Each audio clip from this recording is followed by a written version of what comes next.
Simon Brown sat at his office desk, his arms cradling his head. It felt as though the day would never end. He had devoted 20 years of his life to his beloved profession. Being a surgeon was his life's calling. From his teen years he dreamed of saving lives. So without hesitation, he chose to attend medical school after graduating from high school. The entrance exams were not challenging for Simon, as he was a good student and excelled in natural sciences. Studying at the medical school was fascinating. With an unusual fervor, he studied Latin, which many students found daunting. Anatomy came intuitively to him. During his first practical session, he didn't faint at the sight of blood, but instead attentively memorized everything his mentors taught him. The dean held Simon in high regard, predicting a bright future for him. Few students demonstrated such commitment to the medical profession. For Simon, being a doctor was not merely a job, but his true calling. After his internship, Simon Brown was assigned to the regional hospital. From the outset, Simon demonstrated his readiness to uphold the title of doctor. As he gained experience, Simon sharpened his skills, showing himself to have a true talent for surgery. The head doctor quickly recognized his potential. His colleagues were openly envious. Not yet 30, Simon was already performing complex operations. This divided the hospital staff.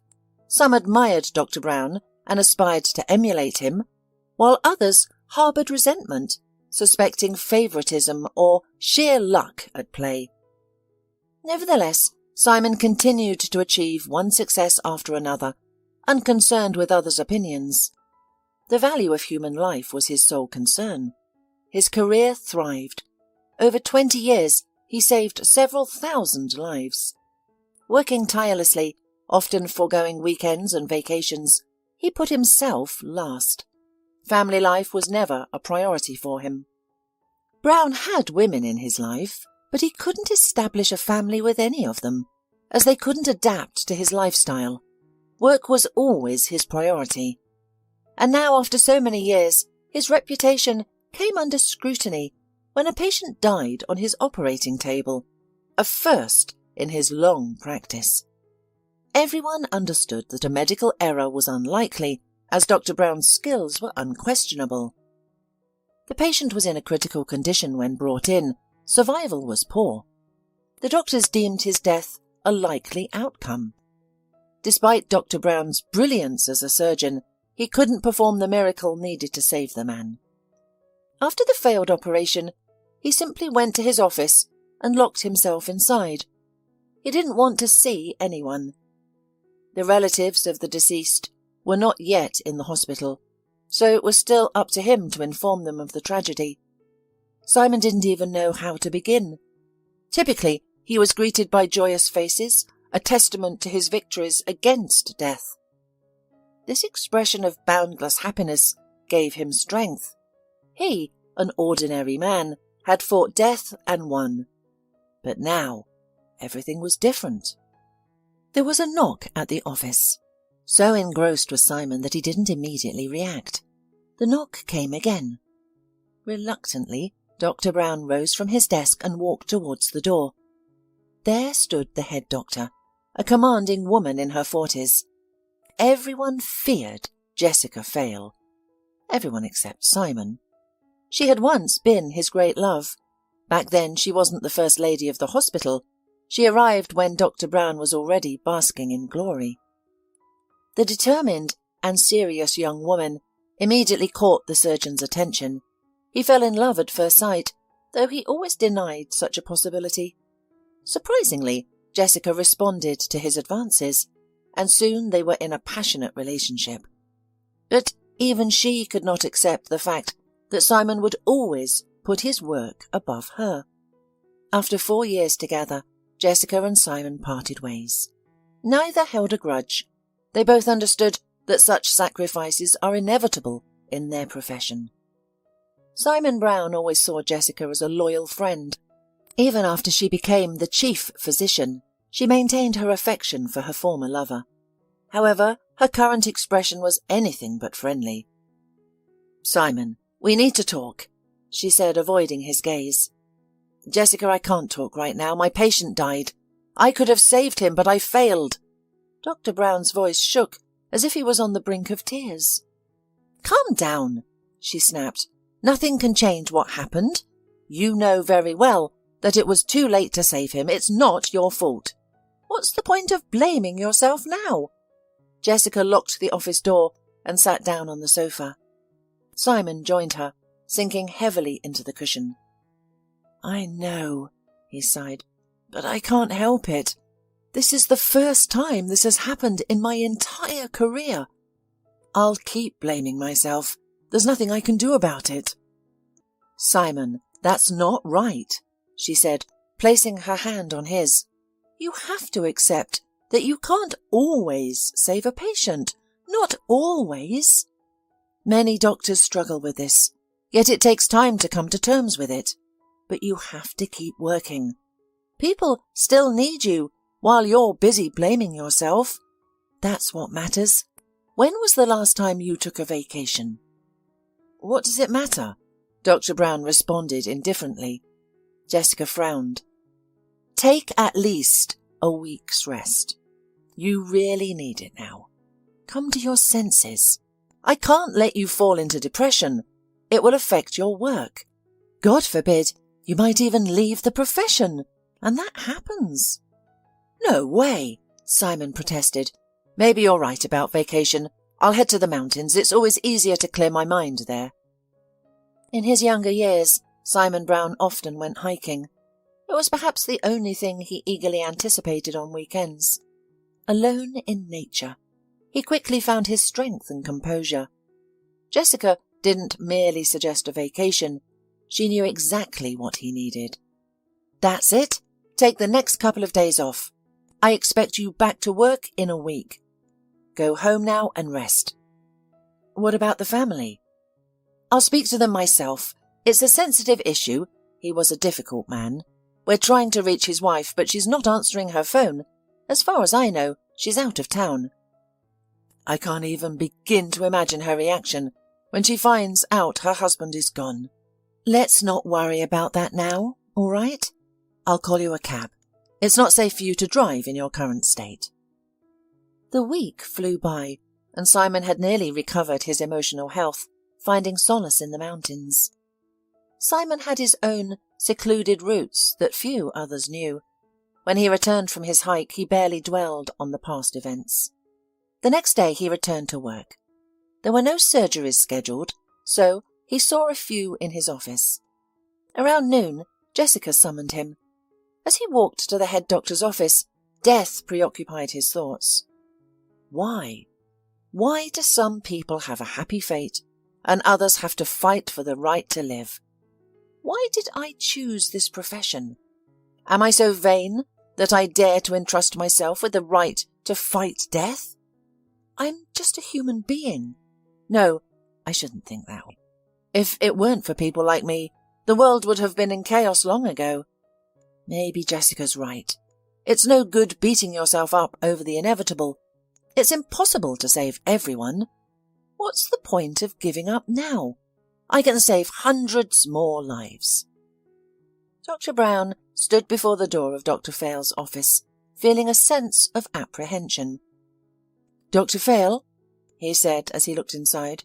"You called?" "Yes, come in," Jessica responded from her desk, appearing drained.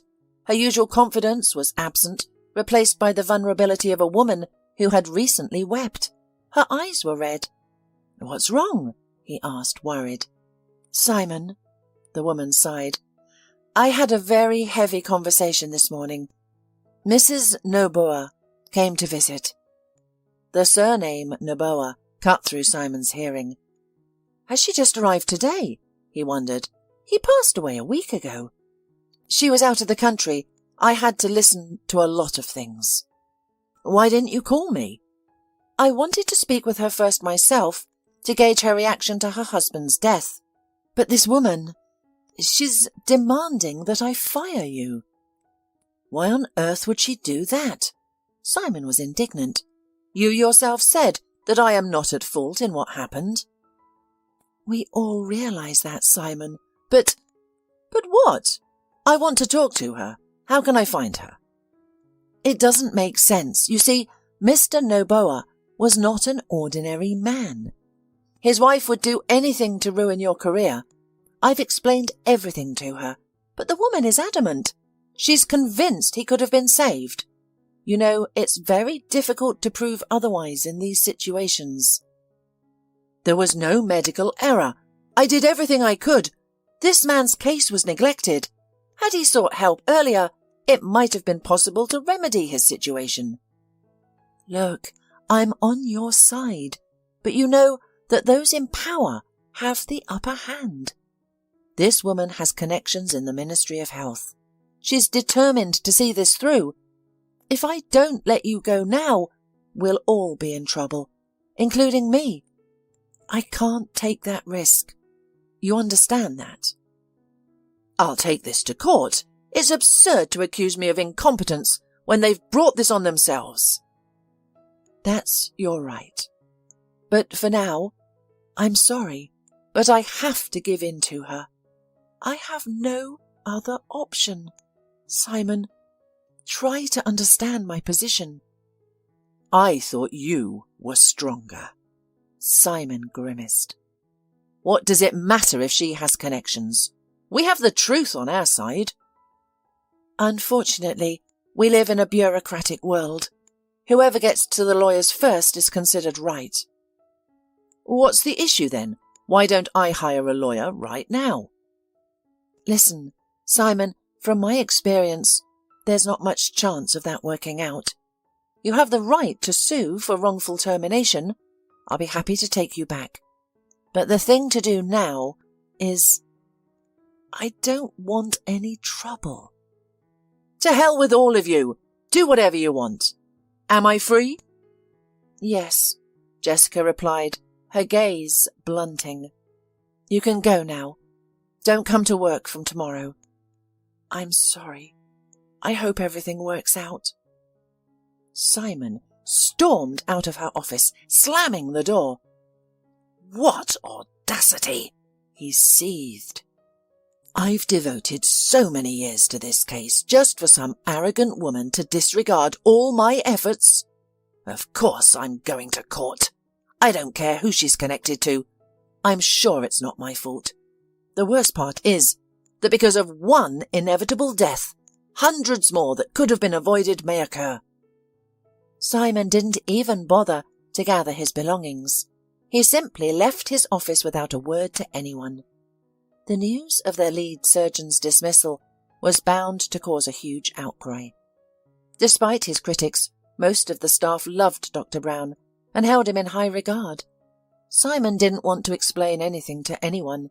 He bid his usual farewell to his colleagues and the receptionists, got into his parked car, and took a deep breath. He was overcome by a strong desire to smoke. Dr. Brown hadn't smoked in about 7 years, having quit this bad habit after his breakup with Jessica. But now a clear urge surfaced from his subconscious. Simon left the parking lot and drove to the nearest shop. He bought a pack of cigarettes, sat in the car, and inhaled with pleasure. The long-awaited calm lasted for a split second, but with each puff it moved further away.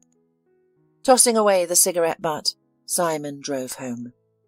His mind was in disarray. He drove automatically, blending into the obedient flow of cars.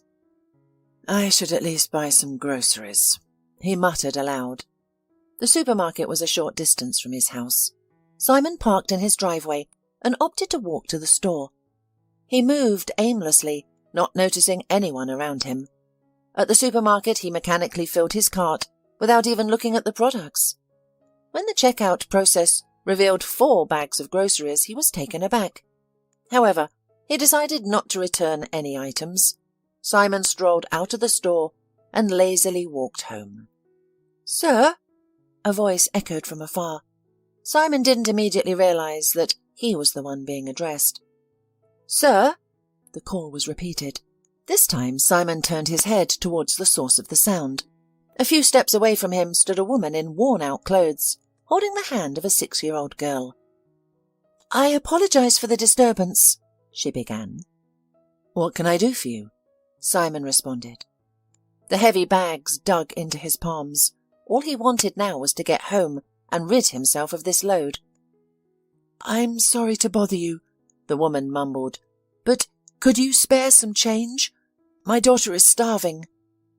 To emphasize her words, the girl whimpered. Her thin body and the shadows under her eyes were clear signs of malnutrition. The mother didn't look any better. Simon knew that beggars often exploited others' pity by pretending to be unfortunate. He studied the couple. Either they were incredible actors, or they genuinely needed help. He didn't have any cash to give, because he didn't carry any with him. "I don't have any money," he said curtly, "but would you like some groceries? I have more than I need." The woman's eyes lit up. Simon thought she didn't seem to be lying. He handed her 2 hefty bags. "Here you go. I can't recall exactly what's inside, but it should be enough for a few meals. You can prepare it when you get home." "Thank you so much." Tears welled up in the woman's eyes. "People are so indifferent these days. They don't care about others' misfortune. I've always been too proud to beg, but I have no choice. I can't stand to see my daughter hungry. I don't mind for myself." "What happened to you?" Simon suddenly asked. Although he didn't initially intend to converse with her, something inside him stirred. He couldn't ignore another person's hardship. "Why do you ask?" The woman seemed taken aback. "Life happens. I can't tell you everything. Thanks for the groceries. We'll be on our way." "Wait," Simon called out to the leaving woman. "I can see you're having a tough time. If there's any way I can help, tell me. I'm in a difficult situation myself, and I know what it's like when things don't go according to plan." "How can I ask a stranger for help?" the woman despaired. "Groceries are one thing, but this is already too much." "Wait a minute. My offer to assist is different. If you're really struggling, it's better not to decline. I might be able to solve your problem." "Well," the woman began, shifting from foot to foot, "Olivia and I have nowhere to go. We've been living on the street for 2 weeks now." Simon looked again at the mother and daughter. The woman, although dressed in dirty clothes, did not seem to drink. She seemed respectable, and her speech was coherent. She didn't appear to be drunk. The girl was quiet, scared, with wide eyes. "Okay," Simon looked around. "Let's do this. I live next door, just a few steps away. I have a spare room. We'll come right over. You can tell me everything. You can stay with me for a while until you decide." "What do you mean?" The woman rounded her eyes, puzzled by the proposal. "You don't know us at all, and neither do we know you." "We're in the same position, actually. Don't be frightened. There's a concierge in the building who won't stay silent if anything happens. Don't be afraid, please. I just can't leave you and your daughter outside. You probably haven't had hot food for days, have you?" "I don't know." The woman was still confused. "You can eat, wash up, get your clothes in order. You can leave later if you'd like, but at least my conscience will be clear." "All right." The woman hesitated, but eventually agreed. "My name is Paige, by the way, and my daughter's name is Olivia." "Simon Brown." The man introduced himself. "You can just call me Simon." Simon was busy in the kitchen, while Paige and her daughter cleaned up themselves in the bathroom. "I wonder what Mum would say if she stopped by to see me," Simon thought. "Would she scold me for being over-sentimental? No, I think she would be worried. She wouldn't ignore strangers distressed." By the time Simon's guests appeared in the kitchen, the man had already prepared the roast. Paige and her daughter had changed into his T-shirts and sports tights that Simon had provided. Simon was surprised to see how the clothes transformed them. Paige looked much younger than he had initially thought, a woman around 30 years old with long blonde hair and large grey eyes. Her daughter was a miniature version of her. The only indication of their hardship was their thinness, a sign that they hadn't eaten properly in a while. Without hesitation, Simon invited them to the table. "Well," he said, slightly embarrassed, "enjoy your meal. I hope my cooking doesn't disappoint you. I've prepared a roast. Just remember to eat slowly to avoid a stomachache." Paige and her daughter Olivia began eating. Olivia was initially shy, but reassured by her mother, she started eating. After dinner, Simon served tea, and Paige gradually became more comfortable, even showing a hint of a blush on her cheeks. "Olivia," Simon said to the girl, "maybe you want to watch cartoons?" "Yes," the girl answered uncertainly, looking at her mother, who nodded in response. Simon turned on the TV in the living room and seated the little girl on the sofa. Left alone with Paige in the kitchen, he began to question her. "Tell me, Paige, what's going on with you?" he asked. Paige remained silent for a while, gathering her thoughts. Eventually she composed herself and spoke. "I couldn't bear it any more. I took Olivia, some money, and just left. I didn't care where I was heading at that moment. All I knew was that I wanted to escape that awful place." "Awful place?" Simon queried, picturing some kind of horrific chamber. "Yes, my home. You see, my husband is not just a tyrant. He's worse. Yet Olivia and I have no one but him. I've tolerated his abuse for far too long, but I've reached my limit," the woman said, tears streaming down her face. "Was it really that bad? Did he hit you?" Simon asked. Paige nodded, taking a few more minutes to regain her composure before she could continue. "I married Esteban when I was very young, not even 20. My parents had died in an accident and I was all alone. Esteban seemed like a real hero. He wooed me beautifully and carried me in his arms. We married just 3 months after meeting. I saw no reason to refuse him. I thought I was in love. We lived comfortably since Esteban worked at a bank and earned well, but he didn't allow me to work. He believed a woman's role was to manage the household and raise children. I didn't protest much, although even then I should have thought about what kind of man he was. Until Olivia was born, he never showed this side of himself. Occasionally he would lose his temper, quarrel with me and forbid me from leaving the house. I had to cut ties with all my friends. For 5 years I was unable to become pregnant, which enraged Esteban.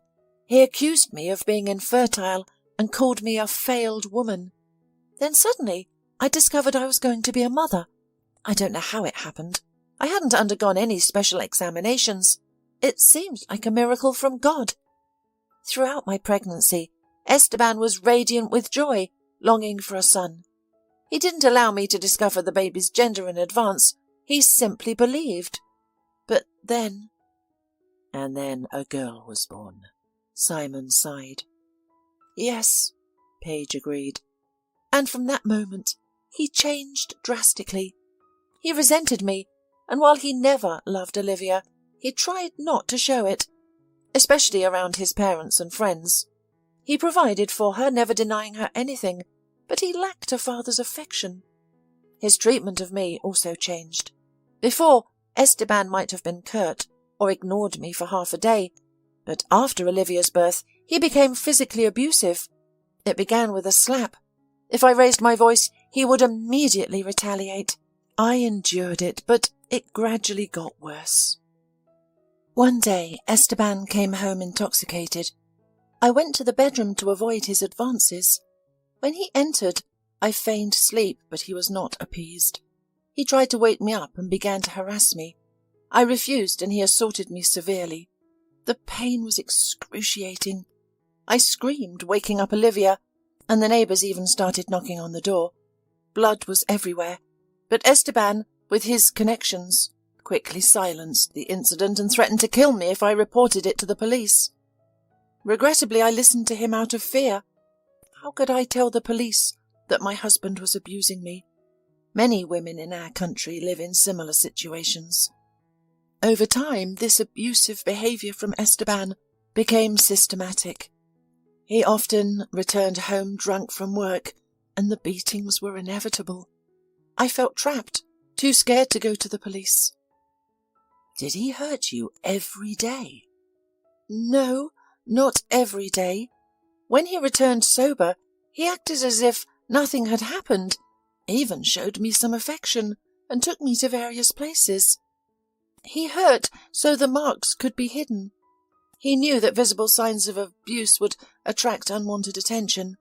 His parents and friends often visited. And his parents, weren't they aware? When I confided in my mother-in-law, she laughed.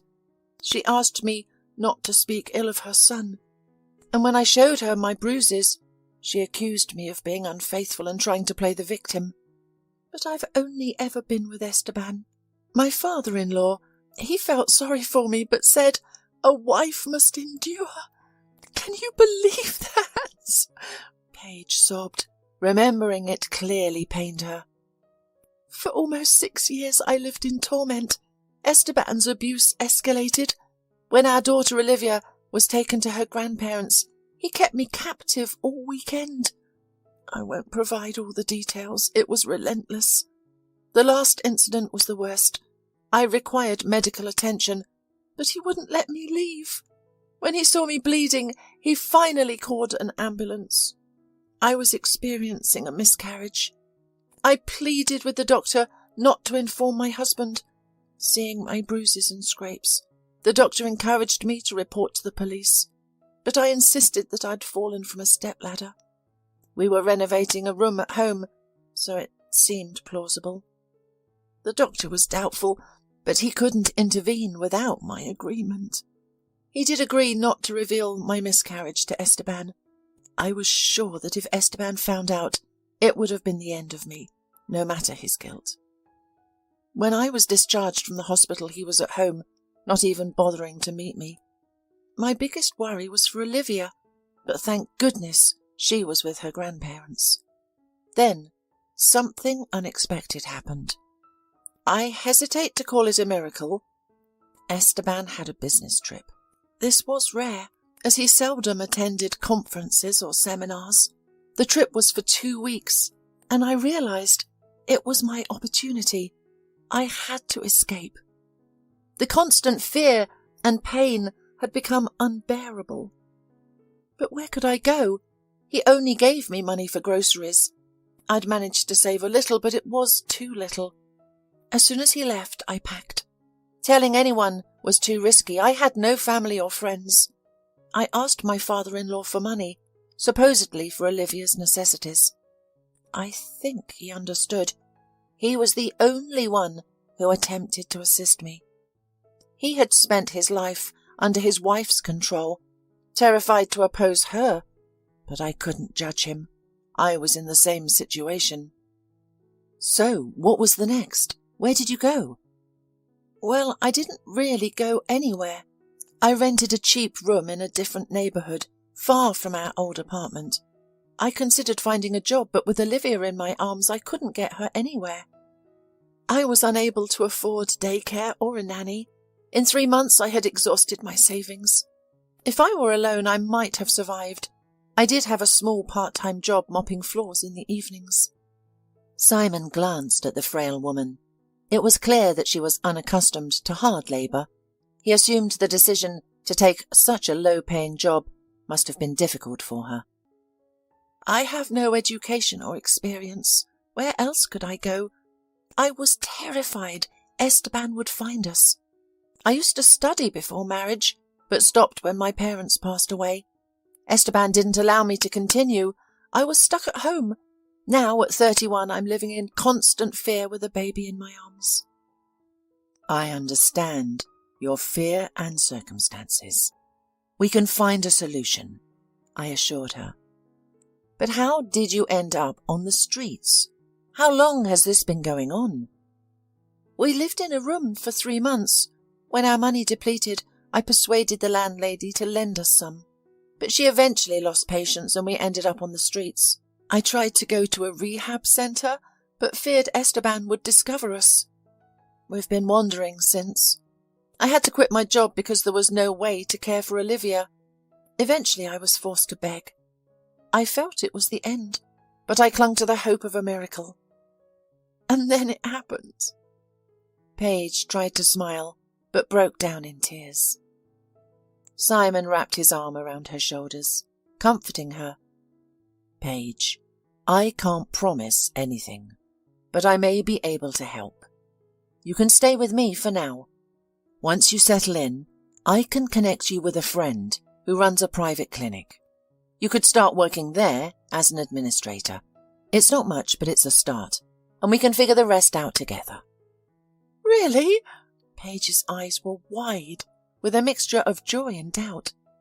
I'll do all the housework. I don't want you to see me as a slacker. Calm down. No one's forcing you to do anything. And you'll have to divorce your husband because you have a small child. The courts will need to be involved. He'll take Olivia. Do you understand? He won't let her stay with me. I'm jobless and homeless. He has money, a home and influence. Don't worry. We can figure it out. I know a few influential people, including some good lawyers, even a judge and a couple of prosecutors.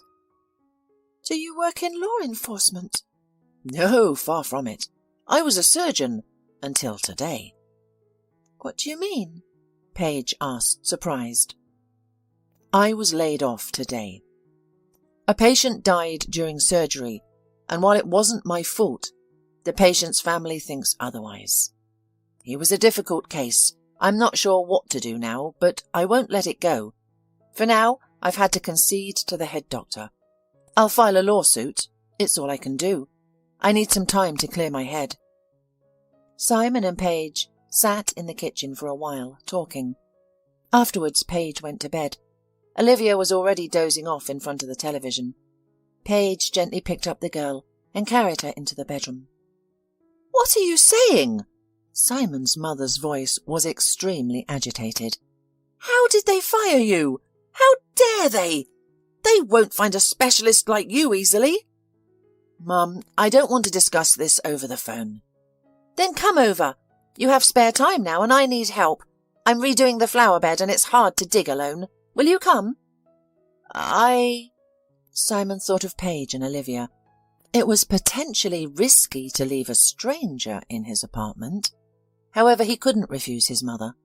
Okay, I'll be there tonight, in the evening. I need to finish up some things. I'll be waiting, Sonny. Just don't do anything rash. Mum, please. All right, see you later. Simon ended the call. He had just woken up. The conversation with his mother had finally woken him up. I have to go. I'll trust in Paige's decency. I believe she is not the type to repay kindness with cruelty. Simon stepped into the kitchen and was surprised to see Paige already busy with household chores. She had managed to clean up and prepare breakfast, with a cup of coffee already steaming on the table. I heard that you woke up and decided to make a cup of coffee quickly.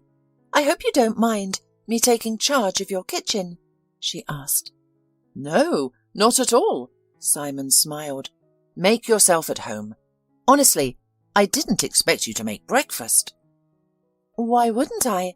I've been doing this for years, but this is the first time it's brought me pleasure. I hope you eat scrambled eggs. Simon looked at the table in astonishment. Paige had prepared more than just scrambled eggs. A large stack of cheesecakes was on the plate, something he hadn't seen since his childhood. Wow, cheesecakes! It's been ages since I last had them, just like the ones my dad used to make. When he left, I was still a kid and never saw them again. They were his speciality. After the divorce, my mum cut off all ties with my dad, and cheesecakes became a taboo, said Simon, as he eagerly devoured the food on his plate. I got the recipe from my father too. Some men have the same weaknesses. Dad used to make this dish a lot, and that's how I learned, she said. What a coincidence. Where's Olivia? Hasn't she woken up yet? He asked. She's been up for a while. I gave her a pencil and paper so she's drawing. She really enjoys it, she replied. We should get her some art supplies. I'm heading to the centre now so I can look for something, Simon suggested. That's great. Paige exclaimed, genuinely excited. "Do you need anything? We could go together," he offered. The woman looked embarrassed. Simon realized that she didn't want to leave the house unnecessarily. "Okay, I understand. It's not a problem. Just tell me what you need and I'll bring it. I'm not well stocked with women's items, as you can see," he reassured her. "I don't need anything, thank you," she replied modestly. "Don't be shy," Simon shook his head. "I'm not shy," Paige blushed. "I just don't know what I need. Your house is so well equipped. I think you have everything." "Actually, Paige, I have to leave for 3 days. I'm going to visit my mum. She lives in the country." The man started suddenly, finally deciding to tell the woman about his departure. "Will you be okay without me? I can buy groceries, and if you need anything else, order it for home delivery. I'll leave you my card." "Why?" Paige asked, frightened. "Are you going to leave us alone in the apartment? You don't know me at all. What if something happens?" "Like what? A worldwide flood?" "Just go down to the concierge. She's got all the emergency numbers. I'll tell her my sister's here with my niece. You can take Olivia out in the yard. The girl needs fresh air. Our yard is closed. There are no strangers here. I'll show you around when I get back." "Okay." Paige stood at the stove, completely confused. She had never expected that this wonderful man would show her trust. Simon arrived in the village in the evening. It was not far from the town, but the roads were jammed with cars. His mother met him in the garden. The Browns' cottage was nestled in a picturesque location, surrounded by a forest on 2 sides. Simon cherished the pine trees that imbued the air with a rich aroma of resin and needles. The property also included a small vegetable garden. However, the pride of Michaela wasn't the vegetable beds, but the vibrant flower beds, abundant in hundreds of shades. The neighbours suspected that Michaela possessed some secret to her luxurious flower beds, yet she insisted that love was her only fertilizer. Simon admired his mother, a woman who had gracefully crossed her 7th decade. Her age did not hamper her from maintaining an active lifestyle and looking great. After his father left, she single-handedly raised a 7-year-old Simon, juggling household chores, work and self-care. Although the responsibility was immense, she did not view it as a burden. Instead, physical labour was her refuge, helping her divert her thoughts from her former husband, Gilbert, whom she had loved deeply. One day, when little Simon had just started 1st grade, Gilbert came home from work and began packing. Michaela thought her husband was leaving for a business trip, but he took her hand, looked into her eyes, and confessed his love for another woman. Michaela felt as though the room was spinning, unable to comprehend what she was hearing. Gilbert spoke more, but his words didn't register. It wasn't until the door closed behind him that reality set in. At first, Michaela tried to win him back. She even found out where Gilbert was living now and saw the woman he was with. They seemed happy together, and it was then that Michaela realized her husband wasn't coming back. She didn't cause a scene, but simply removed him from her life. One day, Gilbert came to see his son. Michaela told him everything she had thought about him and asked him not to visit again. Since he had chosen a different life, she asked him to leave their old life behind. Gilbert understood, and Simon never saw his father after that. When Simon was an adult, he learned of his father's death, though no details were given. He didn't grieve much, as he barely remembered Gilbert. His mother had convinced him that Gilbert was not worthy of being called a father. "Simon!" Michaela exclaimed. "I'm so glad to see you. How are you? Come inside quickly. Tell me what's been happening." "Mum, I don't want to explain everything. Honestly, it's a bad situation. I'm going to sue," Simon told his mother, who listened in silence, occasionally shaking her head. "And Jessica, how could she let this happen? I just don't understand." "Mum, it's not your problem." "How could it not be my problem?" Michaela threw up her hands. "You're my son. I know how hard you've worked, and now your life's work is ruined." It's dishonourable." "What honour are you talking about? In this world it's all about money and connections. If that's the case, then I won't give up either. And I have these connections. I've helped more than one powerful man. I think a lot of them would be happy to help me." "That's right. You should rest now, then get back to work. I wish you'd sort out your personal life." "Mum," Simon looked at her sternly, "how many times have we talked about this? Family's not for me. Just because I'm jobless now doesn't mean I should consider it. It's temporary." "I just want grandchildren," his mother sighed. "I'm not getting any younger. Time is running out. I won't be able to babysit forever." "Don't be sad." Simon hugged his mother. "Grandchildren aren't everything in that life.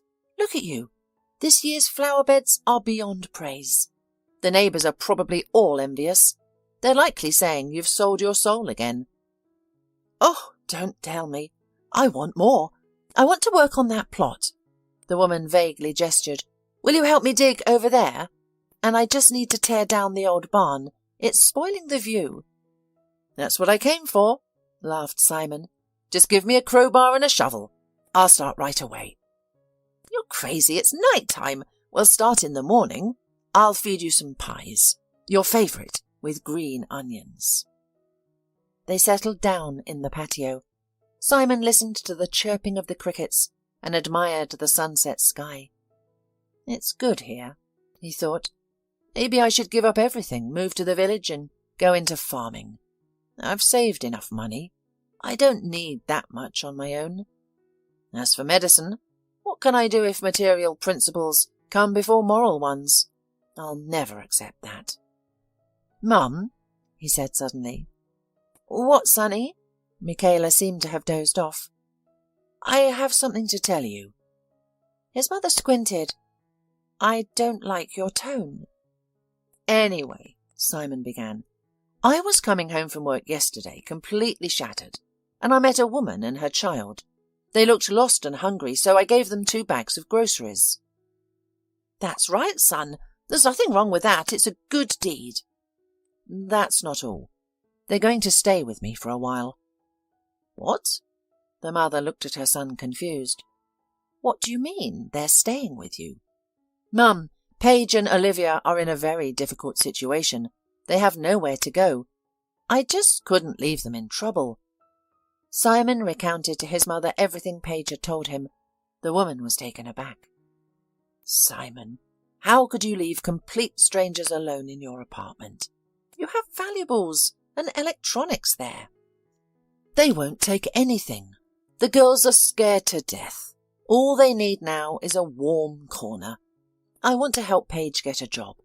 I don't know why, but I trust her." "I don't know, son. What if she's a professional con artist?" "Yeah, think about it. How many people are going to let her into their house like this? It's a dubious scheme. You could wait your whole life." "No, she's telling the truth. You should have seen them. Olivia's almost transparent. A girl her age needs to eat well. If I can help them, it's my duty. I've spent my life saving people with my hands. Why can't I do it with my heart?" Michaela looked at her son for a long time. Doubt was evident in her eyes, but she was still proud to have raised such a man.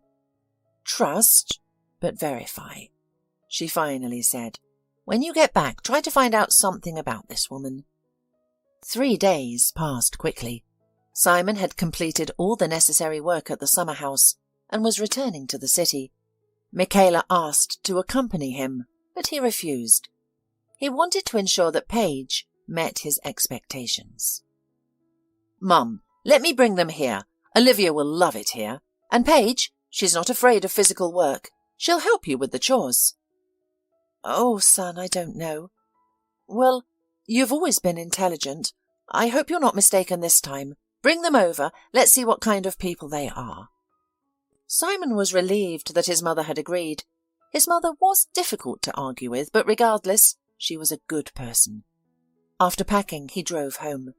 The journey was quick. Few people returned to the city on weekdays. Upon arriving at the house, The man studied the windows for quite some time. There was no sign of anyone inside, leading him to briefly wonder if Paige had escaped. The door was locked from the inside. He rang the bell. After a few seconds, Paige opened. She seemed happy. The look of fright was gone from her face. Her cheeks no longer seemed sunken. "Here I am," Simon announced as he stepped into the apartment. "How are you?" Olivia ran out to greet the man, stopping at the threshold to study him with her large, curious eyes. "Everything's fine," Paige replied with a smile. "We've been painting. Thank you so much for the paints. I've never seen Olivia so happy." "Really? Let's see your masterpieces then. I'll make some tea," said the man with a smile. "Let me handle that," Paige offered. "I've already prepared lunch, by the way." "Good," Simon exclaimed, sniffing the air appreciatively. "It smells delicious. I can't wait to eat." Olivia dashed off to her room and returned with a stack of drawings. As Paige set the table, the girl proudly showed Simon her artwork. To his surprise, Olivia's skills were quite advanced for a 6-year-old. "Paige, I think you should enroll your daughter in art school. She clearly has talent." "I'd love to, but—" Simon interrupted her. He turned to the young girl. "Olivia, do you want to learn to paint like true artists?" "Yes," she replied modestly. "Then I suggest you join an art school. It's a place where they teach you to draw. If you're interested, we can go and register tomorrow." Olivia looked at her mother, not saying a word. Her eyes sparkled, showing her interest in Simon's proposal. "But it must be very costly," Paige expressed her worry. "No more of that. Expensive or not, what does it matter? If a child has talent, it's worth nurturing so you won't regret it later. I'll cover all the costs. If it's too much for you, Paige, let's make a deal. You can repay me when you're able. Okay?" "Can I really do that?" the woman asked in surprise. "Everything is possible. You see, I live alone and have surplus money. I can afford to spend it on useful things." After having lunch, the man thanked Paige for the delicious meal.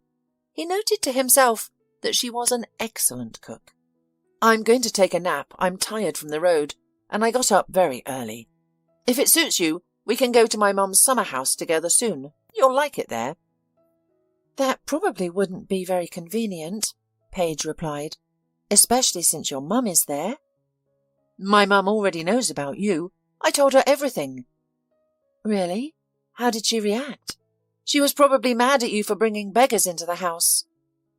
"Firstly, you're not beggars, but people in trouble. There's a big difference. Secondly, she scolded me, of course, but she got over it quickly. She understands everything. After all, she's the one who raised me, so many of her character traits have been passed on to me." "Then, of course, I agree. Olivia will probably like the countryside. She's never been outdoors. We went to the sea once, but my daughter was just a baby then and doesn't remember anything." "Well, all the more reason to go. I'll rest and then we can plan something." Simon retired to the bedroom. He fell asleep almost immediately, as the emotional strain had taken its toll. When the man awoke, the apartment was silent. He assumed Paige and Olivia were resting too. He quietly left the bedroom and, passing the living room, he noticed Paige sitting with her back to him, silently sobbing. Stealthily, Simon slipped into the room and observed the girl. She was crying on the sofa, clutching something in her hands. Simon coughed softly. Paige jumped, quickly wiping her eyes on her sweatshirt sleeve. "I'm sorry, I didn't mean to startle you," Simon said. "No, it's okay. I was just lost in thought," she replied. "Why are you crying? What are you holding?" "This is a picture of my parents." Paige showed Simon an old, faded picture. "They had just gotten married in this photo. It's all I have left of them. When I fled from my husband's home, I only managed to grab my documents and this photo." Simon carefully accepted the glossy piece of cardboard. Two joyous individuals stared back at him from the worn picture. The man tenderly held the woman, whose eyes radiated happiness. Simon's breath hitched. "What's wrong?" Paige fretted, noticing the change in his expression. Are those your parents?" "Yes," nodded the woman. "And what were their names?" "My mum's name was Melissa, and my dad's name was Gilbert." "Oh, my goodness," Simon whispered, sinking heavily onto the couch. "Are you all right? You've gone so pale. Let me get you some water." Without waiting for an answer, Paige rushed from the room, returning seconds later with a glass of water. He drank it greedily and murmured, "Thank you." "You gave me such a fright. Do you have blood pressure issues?" My mother-in-law turned dramatically pale and collapsed once due to low blood pressure. "No, Paige, I don't have blood pressure issues. I just need a moment to digest this information." "What information?" the woman asked, surprised. "Did my parents embarrass you somehow?" Simon abruptly stood from the couch and headed to a large dresser. He opened the bottom drawer and pulled out two heavy velvet photo albums. These albums, popular in the past, were filled with carefully preserved family photos, capturing precious moments. The man frantically skimmed through the heavy cardboard pages. The picture he needed was nowhere to be found. Michaela had kept everything except that picture. Did she throw it away? Simon was nervous. No, it can't be. It must be here somewhere. Finally, among the blank pages, Simon found the picture. The card was about 35 years old. It was the last time the family had gone to the sea. Simon, with a trembling hand, picked up the black and white photograph by the corner. He stared at it for a long time. A smiling little boy with a sunburned nose, smeared with ice cream, looked at him from the picture. The boy sat on the lap of a mustachioed man with a stern look. Slowly, Brown turned to Paige and held out the photograph to her. Paige stared at the picture, perplexed. She knew this mustachioed man very well, and he only looked stern in the photo. In reality, her father was very kind and often laughed. How can that be? Paige looked at Simon. Where did you get a picture of my father? I don't understand. When was it taken? Almost 40 years ago. You weren't even born then, Simon sighed. My father's name was Gilbert too. No way! Paige jumped up from the couch, her body tense. It can't be. As you can see, it is. Simon's gaze drifted into the void. The man was struggling to organize his thoughts. It's just a coincidence. It's a common name, and in old pictures men often look alike. I realized it's the moustache. Paige. Simon stood up and took the woman's hands. You realize perfectly well that it's not the moustache. Both your father and my father are the same man. The woman's face reflected a whirlwind of emotions, too complex to describe. Overwhelmed, she broke down in tears. Simon held her close, gently stroking her blonde hair. The next day, he took Paige and Olivia to the summer house. The newly discovered siblings struggled to comprehend the situation. Neither had suspected the existence of a living relative. Struggling to find words, they both fell silent. I'll tell my mother myself, okay? I need to prepare her. Simon broke the silence. Of course, Paige nodded. I wouldn't dream of telling her outright. Olivia was still in the dark.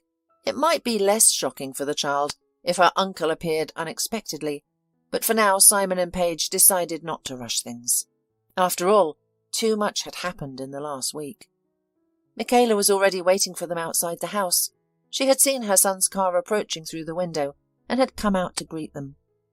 As the entire group exited the car, the woman looked incredulously at the guests. Mum, Simon excitedly called out to her. I didn't come alone, as promised. Meet Paige, and this charming young lady is Olivia. "Hello," Paige said modestly. Olivia also mumbled a greeting. Michaela's stern face softened into a smile at the sight of the girls. She adored children and couldn't resist their genuine simplicity. "Good afternoon, girls. I'm delighted to see you. Why are we standing outside? Let's go inside. I'll get dinner ready, as you must be tired and hungry from the journey." "I can help," offered Paige excitedly. "No, I can manage it myself." "Mum, it's impolite to refuse, especially since Paige is a fantastic cook. I was surprised myself, particularly with her breakfast cheesecakes." "Cheesecakes?" Mother responded with wariness. The mere mention of the dish seemed to stir up some unpleasant memories. "Yes," Simon replied with a smile. "You'd be surprised, but they're just like the ones my father used to make." Upon hearing that, Michaela grimaced. Even after so many years, she couldn't forgive her ex-husband for his betrayal. For her, there was nothing worse than such abandonment of the family. "Well, we're not making cheesecakes right now," the woman replied nonchalantly. "If you're so eager to help, please go to the kitchen, and you, Simon, show the girl the garden." "Well, Olivia," Brown winked at the little girl, "do you want to see the most beautiful flowers in the world?" "The prettiest?" The girl's eyes widened. "The prettiest there can be. Let's go." Together they walked into the garden. Olivia was filled with boundless delight. She dashed from one flower bed to another, breathing in the scent of the beautiful buds. "And there are also berries there," Simon said to the little girl. "Do you like berries? The raspberries are ripe." "I don't know," the girl shrugged uncertainly. "Don't tell me you've never eaten raspberries." "I have, but—" "But you've never tasted one like this." Simon walked over to the bushes, picking a handful of large red berries. He offered them to the little girl, who carefully took one berry and popped it into her mouth. Her eyes immediately lit up with delight. "Delicious! Can I have another one?" "Sure. Eat as many as you want. The entire garden is yours." Olivia laughed and ran towards the bushes. Her joy was so infectious that the man couldn't help but laugh. He settled down in a chaise longue and bathed his face in the sun. "Lunch is on the table," his mother called. Simon was startled out of his semi-slumber. Olivia was satiated with berries, her face smeared with red juice. "Oh, my God, look, you're all dirty. Let's hurry up and wash up, or Mum will get mad." Olivia obediently followed the man. He turned on the garden hose and she held up her hands, eagerly washing her face with the cool water. They both laughed. By the time they reached the kitchen, they were completely soaked. Michaela and Paige had already set the table. Boiled potatoes, sprinkled with green onions, were steaming, and next to them was a large dish piled high with appetizing fried chicken. "What a feast!" exclaimed Simon. "A true village celebration." "Paige's hands are golden," remarked Michaela. "You weren't exaggerating when you said she's a great cook. Thank you for bringing such a helper." These words were unusual, as Michaela was not typically quick to warm to others. It seemed Paige had found a way to win over the stern woman.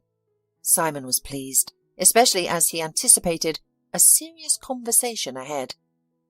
After lunch, when Olivia was carried into the house for a nap, and Michaela had shown Paige her flowers, everyone settled in the arbour. Paige, unused to the fresh air, began to doze. Simon accompanied her into the house and placed her next to the sleeping Olivia. Back in the garden, he sat down next to his mother. "Mum," he began, trying to sound casual, "what do you think of the girls?" "They are really nice girls," exclaimed Michaela. "Honestly, I didn't expect this. I thought you'd bring home some unsavoury character, but Paige is so respectable, and her daughter is delightful. She's quiet and fascinated by everything. It's clear she hasn't been spoiled. I wish you had a wife and child like them. I would consider her my own granddaughter." That's what I wanted to discuss, Simon replied. Simon? His mother looked at him in surprise. Do you mean to say that you've fallen in love with Paige? It's only been a week. I was only joking. I have, Mum, but not in the way you imagine. What do you mean? Michaela asked, looking puzzled. Can you love a young woman in any other way? I've brought something. You should take a look. With these words, Simon pulled an envelope from his pocket and carefully took out a photograph. Here, take a look. You remember, don't you? Michaela accepted the card he offered. She inhaled sharply. Where did you find this? I thought I had thrown away all of Gilbert's pictures. I kept it at my place. After all, he's not only your husband, but also my father. Ex-husband, the woman corrected him. Yes, but not an ex-father, Simon countered. Mum, I know this conversation won't be particularly pleasant for you. Dad hurt you badly, and you've never been able to forgive him. But you must have found out how he lived. I can't believe your curiosity didn't override your pride. You're right, Simon. His mother sighed deeply. Despite everything, I have always loved your father. He hurt me deeply. I may have made a mistake by preventing your communication with him. He suffered greatly. I didn't even accept money from him, though I didn't live a very sweet life. Pride is to blame. I couldn't get rid of it. I know he found happiness with his Melissa. I had no choice but to accept it. What was the point of creating drama, threatening him, or tricking him into coming back? It wouldn't have brought us happiness. Then they had a daughter, so I decided to distance myself and make sure you did the same. And then the accident. I didn't even tell you. Gilbert and his wife were returning from a holiday when it happened. Their neighbour informed me about it. I attended the funeral. You didn't even tell me. What was there to tell? How a drunken man drove his car into them? There's no point in discussing it now. I made many mistakes, I know. But I had the right to know. He was my father, after all. Gilbert died on the spot, continued Michaela, sighing. They tried to resuscitate Melissa, but it was unsuccessful. She was actually operated on in your hospital, but you had just started working there at that time. I don't even know who the surgeon was. She didn't survive. They had a daughter. I don't know where she is now. She's about 10 years younger than you. I only caught a glimpse of her at the funeral. She's blonde, ashy, like your Paige. She looks just like her. Mum, Simon gathered his thoughts. Paige is my half-sister. What? Michaela reacted with surprise.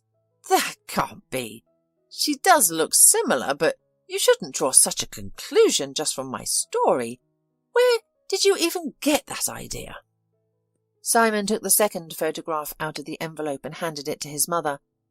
This is the picture I saw in Paige's hands when I got home. Those are her parents. I was shocked at first when I saw my father, but then I showed her this photo. You're telling me that... Yes, there's no doubt about it. Paige is my father's and his second wife's daughter. Therefore, she's my half-sister. But that's unbelievable. Do you realize how slim your chances of meeting were? Especially under the circumstances you described? There are no coincidences, Mum. Simon hugged her. Apparently, someone from above decided that the family should be together. They've suffered enough.